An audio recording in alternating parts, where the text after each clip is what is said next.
Our gasoline tax has not been raised since something like 1992. That's correct. If it were simply, Tabor.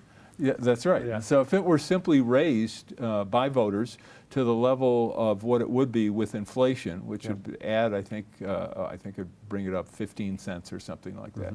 That would be more than enough to fix all of the road and bridge infrastructure challenges we have, including expansion. Why haven't folks at the Capitol, why haven't people in the political parties had the courage to go to the voters and ask for that?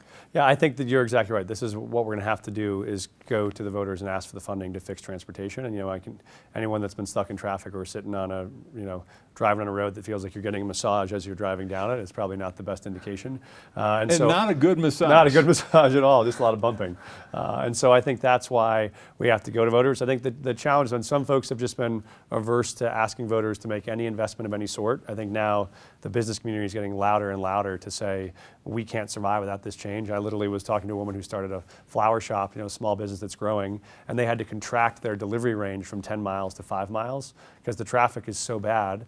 It costs them more money in gas to get beyond that and back than they make from the delivery. And so when you talk about how it's going to constrain growth, it's true from very small businesses to very large ones. I think the challenge people are looking at now is what is a sustainable source of revenue into the future. As you know, the gas tax has been declining historically over the last 20 years, in part because vehicles are getting more and more efficient, on gas usage, which is a good thing.